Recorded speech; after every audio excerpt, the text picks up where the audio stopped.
Welcome शैलोपिक school. आज अपन class 11 chemistry जो चल रहा था उसको कंटिन्यू करेंगे। अपने सिग्निफिकेंट फिगर्स का पढ़ रहे थे, तो उसमें मैंने addition and subtraction and significant figures का रूल्स राउंड ऑफ ये देख लिया था। तो सिग्निफिकेंट फिगर्स के कुछ एक तो प्रॉपर्टी हो रही है मल्टीप्लिकेशन एंड डिवीजन। अब मल्टीप्लिकेशन एंड डिवीजन की बात कर लेते हैं। तो मान लीजिए 6.023 है, इसमें चार सिग्निफिकेंट फिगर्स है। क्योंकि हमने बात करते हैं कैसे काम करते हैं, 1 2 3 और 4 सिग्निफिकेंट फिगर्स है। इसको मल्टीप्लाई या डिवाइड, मल्टीप्लाई और डिवाइड, अगर ये दो चीज किसी भी दूसरे एलिमेंट जैसे दूसरे नंबर मान लेते हैं 3.01 के साथ करते हैं, इसमें तीन सिग्निफिकेंट फिगर्स है, इसमें मतलब सिग्निफिकेंट 4 है, इसमें 3 है।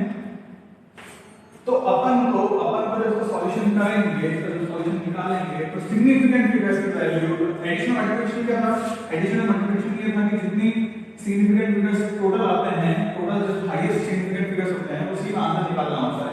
लेकिन मल्टीप्लिकेशन और डिवाइड में जिसमें सबसे कम सिग्निफिकेंट फिगर्स होंगे, जिसमें सबसे ज्यादा कम सिग्निफिकेंट फिगर्स होंगे, उसको अपन उतने सिग्निफिकेंट फिगर्स बनाने पड़ेंगे आंसर में। मतलब उधर एडिशन एंड मल्टीप्लिकेशन में सिग्निफिकेंट फिगर्स उस पर डिपेंड करते हैं जिसमें सबसे ज्यादा नंबर ऑफ सिग्निफिकेंट फिगर्स है। लेकिन मल्टीप्लिकेशन एंड डिवाइड में वो डिपेंड उस पर डिपेंड करता है जिसमें सबसे कम सिग्निफिकेंट फिगर्स है। तो इन दो क्वेश्चन को सॉल्व करने जाते हैं, मल्टीप्लाई एंड डिवाइड करने जाते हैं। सिग्निफिकेंट फिगर्स की value total number of values को आपके आंसर में 3 रखनी होगी, कितनी रखनी होगी, 3 रखनी होगी। तो ये थे रूल मल्टीप्लिकेशन एंड डिवीजन वाले। बाकी में सिग्निफिकेंट फिगर्स कंप्लीट हो चुके हैं और हम बात कर लेते हैं एक्यूरेसी एंड प्रिसिशन की। दो वर्ड है, दो इंपॉर्टेंट वर्ड है, क्या है, एक्यूरेसी एंड प्रिसिशन।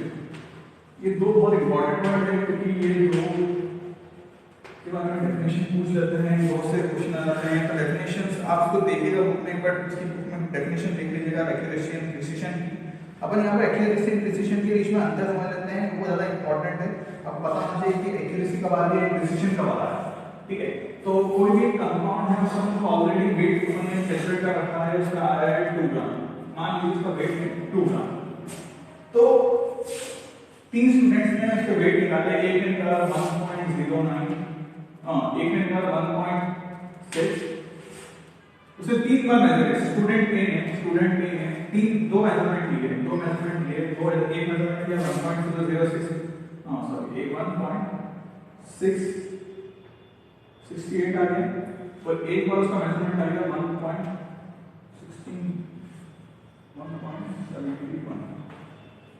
एक स्टूडेंट बी था, उसका मेजरमेंट लिए, उसका मेजरमेंट ले लिए, इसका जो आंसर आया है 1.8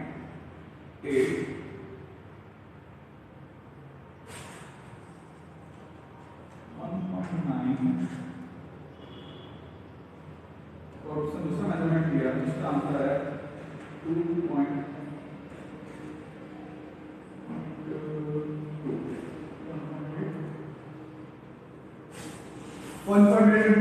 वैसे एक स्टूडेंट नंबर सी ने मेजरमेंट लिया, उसने लिया 1.98,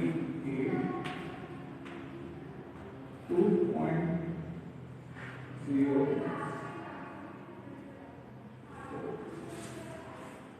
अब देखो 3 मेजरमेंट आ रहा है। स्टूडेंट ए मेजरमेंट ले लिया 1.68, 1.71, स्टूडेंट बी ने मेजरमेंट लिया 1.8 और 2.2, स्टूडेंट सी ने मेजरमेंट लिया 1.98, 2.04 और एक्चुअली था 2 ग्राम था।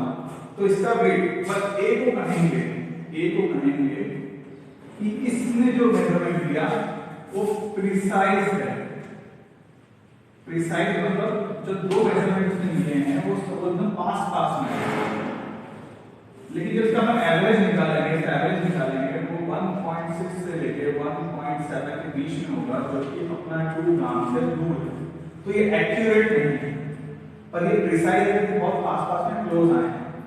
पी की बात करते हैं, पी में 1.8 एंड 2.2, ये इसको कहेंगे एक्यूरेट मेजरमेंट है। क्यों? क्योंकि 1.8 और 2.2 का निकालेंगे तो 2.00 आ जाएगा, जो कि ये सही है। तो इसको हम कहेंगे एक्यूरेट सॉल्यूशन है।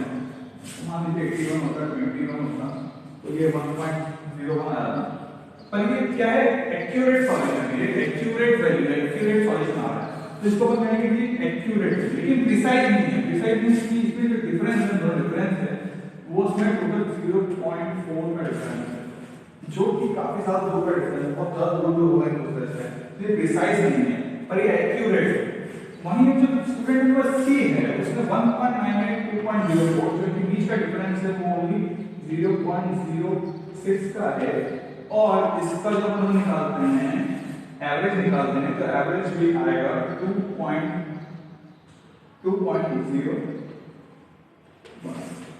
तो एवरेज 2.01 बहुत करीब आ चुका है 2 ग्राम के, तो ये एक्यूरेट तो है, एक्यूरेट तो है, एक्यूरेट है। वहीं अगर प्रिसिजन चेक करें तो दोनों का डिफरेंस जो दोनों के बीच का डिफरेंस है वो ओनली 0.006 आया है, ये प्रिसाइज भी है। तो स्टूडेंट सी जो स्टूडेंट सी का एक्यूरेट प्लस प्रिसाइज, इससे हम डेफिनेशन भी कंक्लूड कर सकते हैं। एक्यूरेट वो होता है जो अपना जो एक्यूरेट एग्जैक्ट आंसर है तो उसके पास में आ जाए तो वो एक्यूरेट होता है। प्रिसाइज होता है कि अगर दो तीन वैल्यूज निकाली है तो दोनों के बीच में डिफरेंस कितना है कितना कम है उससे आती है उसकी प्रिसिशन वैल्यू, प्रिसिशन वैल्यू। ठीक है सर, प्रिसाइजनेस तक मेजरमेंट निकल जाती है। तो प्रिसिशन एंड एक्यूरेसी को हम देखते हैं। अब थोड़ा सा और आगे बढ़ जाते हैं। अपने सर जो देखा ये पार्ट्स है जो कि मैथमेटिक्स का पार्ट है एक्चुअली में, अपना ग्रेडेड पार्ट नहीं है, लेकिन कुछ क्वेश्चन आ जाते हैं, इसमें क्वेश्चन आ जाते हैं what is accuracy, what is precision, मैं आपसे सब शेयर कर दूंगा, दिक्कत नहीं आएगी आपको। अब जो मेन पार्ट में जो केमिस्ट्री का मेन रहने वाला है वो है लॉ ऑफ केमिकल कॉम्बिनेशन। इस चैप्टर में ये जान रहेगा लॉ ऑफ केमिकल कंपोजिशन। अब law of chemical composition total 5 law है, 5 लॉ के नाम आपके सामने लिखे गए हैं। ये है अपने 5 लॉ देख रहे हैं ऑलरेडी, अपने देख के आए 9th क्लास में। Law of conservation of mass, law of definite proportion, law of material proportion, Gay-Lussac's law of gaseous solid and Avogadro's law. तो पहला हम देखते हैं law of conservation of mass. तो law of conservation of mass आप already जानते हैं। Law of conservation of mass आपने फिजिक्स में पढ़ा है, सब जगह पढ़ा है। तो लॉ ऑफ कंजर्वेशन ऑफ मास वही है कि अगर अपन एग्जांपल लेते हैं, सीधा आइस को अगर हीट किया तो बना वाटर, इसका वेट हमने चेक किया तो इसका वेट 18 ग्राम था और पिघलने के बाद 18 ग्राम ही रहा, मतलब रिएक्शन होने के बाद 18 ग्राम ही वेट रहा। तो इस the law of conservation of mass follow, मतलब जितना रिएक्टेंट साइड में मास था उतना ही प्रोडक्ट साइड में मास निकला। तो इसे कहते हैं law of conservation of mass. इसकी डेफिनेशन लिख लीजिए। The law of conservation of mass states that the total mass of reactants is equal to the total mass of the products. ये इसकी डेफिनेशन है, ये लिख लीजिए, एक बार नोट कर लीजिए कि the law states that the mass of reactant is equal to the mass of the products. ठीक है, तो ये हमने पढ़ लिया है कि क्या होता है law of conservation of mass. वहीं आगे बढ़ते हैं अपन देखते हैं लॉ ऑफ डेफिनेट प्रोपोर्शन। अब लॉ ऑफ डेफिनेट प्रोपोर्शन क्या कहता है? लॉ ऑफ डेफिनेट प्रोपोर्शन की डेफिनेशन देख लेते हैं। वो लिख लीजिए, a pure chemical compound according to this law, start with according to this law, a pure chemical compound always exists, sorry, a pure chemical compound always consists of the atoms,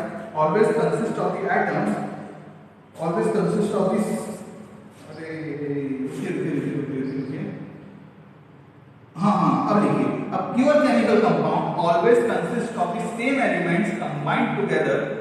A pure chemical compound always consists of the same element combined together in a fixed proportion by weight.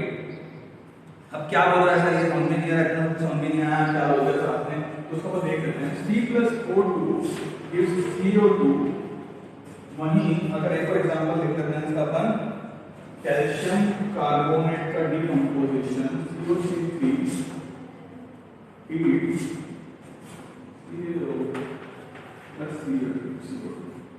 ठीक है। तो law of definite proportion ये कहता है कि अगर इस दो रिएक्शन में एक रिएक्शन में CO2 बनी और इस रिएक्शन में CO2 निकली, तो अगर इन दोनों CO2 को हम देखने जाए तो दोनों CO2 का फॉर्मूला सेम है और दोनों का वेट भी सेम आएगा।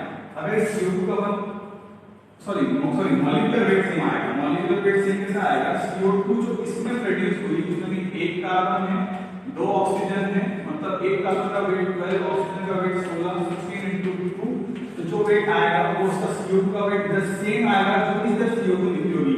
मतलब इधर सीधा 1 carbon plus 1 carbon into carbon का वेट प्लस 2 into 2 ऑक्सीजन का वेट। तो इससे जो आंसर निकलेगा वो अपना सेम निकलेगा। तो ये लॉ ऑफ डेफिनेट प्रोपोर्शन यही कहता है कि आपका कंपाउंड कहीं से भी मिला हो लेकिन अगर प्योर फॉर्म में मिलेगा तो आपको दोनों जगह उसका वेट, उसका मॉलिक्यूलर वेट सेम मिलेगा। तो ये था अपना लॉ ऑफ डेफिनेट प्रोपोर्शन का। और हम आते हैं तीसरे लॉ पर। तीसरा लॉ कहता है लॉ ऑफ मल्टीपल प्रोपोर्शन। अब लॉ ऑफ मल्टीपल प्रोपोर्शन क्या है, इसकी आप डेफिनेशन भी लिख दीजिए। if two elements combine to form two or more compounds, if two elements combine to form two or more compounds, the weight of one of the elements which combines with the fixed weight of the other in this compounds bear a simple whole number ratio by weight। अब ये क्या है sir, ये आपकी definition तो ठीक है, definition तो समझ में नहीं आ रही, आपको बता दीजिए कि समझाते कैसे, इसको करना क्या है, इसको करना क्या है। इसमें ये देख लीजिए कि हाइड्रोजन है, हाइड्रोजन प्लस ऑक्सीजन बनाया तो बना वाटर, वाटर पहला बना वाटर। वाटर के बाद हम देख लेते हैं ऑक्सीजन प्लस हाइड्रोजन, ये वाटर। फिर एक और बार सेम करते हैं, hydrogen plus oxygen gives hydrogen peroxide। तो इसमें ये कहा जा रहा है कि अगर इधर H2O बनाने के लिए दो हाइड्रोजन चाहिए होते हैं, 16 ऑक्सीजन की जरूरत पड़ जाएगी। ये वेट लिखा है, 2 ग्राम ऑक्सीजन 16 ग्राम ऑक्सीजन लगती है वाटर बनने में, वहीं हाइड्रोजन पेरोक्साइड बनने में इसको लगेगा तो 4 ग्राम इधर, सॉरी 2 ग्राम H2O होती है तो 2 ग्राम इधर और 32 ग्राम ऑक्सीजन लगती है, तब जाके हाइड्रोजन पेरोक्साइड बनता है। तो यही अब इसमें ये कह रहा है कि जो ऑक्सीजन है, दो रिएक्शन में, अगर दोनों रिएक्शन में ऑक्सीजन का इस्तेमाल हुआ है, प्योर कंपाउंड ऑक्सीजन का इस्तेमाल हुआ है, तो हमेशा इसका जो वेट है और जिसका वेट है वो हमेशा किसी रेशियो में एडजस्ट करेंगे। तो 60/32 1/2, मतलब यहाँ पर जो मिलेगा वो हमेशा एक होल नंबर मिलेगा, एक स्मॉल होल नंबर मिलेगा हमेशा। तो ये लॉ ऑफ डेफिनेट प्रोपोर्शन ही कहता है कि अगर सेम कंपाउंड ऑक्सीजन और ऑक्सीजन यूज हुई है दो अलग-अलग रिएक्शन में, किसी दो अलग-अलग रिएक्शन में, तो उनका जो अगर रेशियो निकालेंगे, तो उनका यूज का अगर रेशियो निकालेंगे तो हमेशा क्या मिलेगा, एक स्मॉल होल नंबर मिलेगा। तो यही है law of definite proportion, law of multiple proportion. तो ये रहा लॉ ऑफ मल्टीपल प्रोपोर्शन। आगे बढ़ते हैं, देखते हैं कि आगे क्या है। Gay-Lussac's law of gaseous volume, Gay-Lussac's law of gaseous volume. Gaseous volume की बात सुन लीजिए, गैसियस वॉल्यूम क्या होता है कि आप जो भी रिएक्शन करते हैं उस रिएक्शन में अपन हमेशा ग्राम या मोल से देखते हैं, बात करते हैं मोल एंड ग्राम क्या होते हैं। तो hydrogen H2 plus O2 gives H2O, वहां पर को इधर कर देते हैं, को इधर कर देते हैं। तो इसमें ये कहता है कि अगर 2 लीटर अगर हाइड्रोजन लगा 1 लीटर ऑक्सीजन के साथ में, तो 2 लीटर हाइड्रोजन बनेगी। क्या लिखा है एक बार देख लीजिए, ब्लैक बोर्ड पर देख लीजिए। 2 लीटर हाइड्रोजन रिएक्ट करेगा 1 लीटर ऑक्सीजन के साथ में, तो 2 लीटर H2 बनेगी। ध्यान रखिएगा ये सब गैसियस फॉर्म में होंगे, क्योंकि हम वॉल्यूम की बात कर रहे हैं, तो वॉल्यूम की बात जब करेंगे तो सारे गैसियस फॉर्म में होंगे। तो गैसियस फॉर्म में होने पर अपन ये इस्तेमाल कर सकते हैं, ठीक है। तो अब इनके बीच में जो रेशियो एस्टैब्लिश हो गया, ये देखिए 2 में एक्चुअली कैसे लिखा जाता है कि 2 से आगे का स्टैक्योमेट्रिक रेशियो, स्टैक्योमेट्रिक कोएफिशिएंट लिखा है 2, इधर 1 था तो 1, इधर 2 था तो 2। तो 2 लीटर H2 गैस की 1 लीटर ऑक्सीजन गैस मिलने पर 2 लीटर H2 बनता है। अब 2 लीटर H2 होने के बाद इसका फॉर्मूला लिख दीजिए कि 2:1 2। अब ये जो है ये है H2 ratio of O2 ratio of H2O। अब आपको कोई भी कहते हैं अगर 4 लीटर ऑक्सीजन देता है, 4 लीटर ऑक्सीजन देता है, हाइड्रोजन देता है आपको, तो आप खुद ही बोल सकते हो कि इस रिएक्शन को कंप्लीट करने के लिए, इस रिएक्शन को पूरा करने के लिए आपको इसको 2 से मल्टीप्लाई कर देंगे तो ऑक्सीजन आ जाएगा, इसको 2 से मल्टीप्लाई कर देंगे 2, इसको 2 से मल्टीप्लाई कर देंगे 4। तो अगर 4 लीटर ऑक्सीजन हाइड्रोजन दे रहा है तो आप लोग इसको 2 लीटर ऑक्सीजन और दो, तो जिस तरह मैं दोनों रिएक्शन करूंगा तो 4 लीटर H2O बन जाएगी।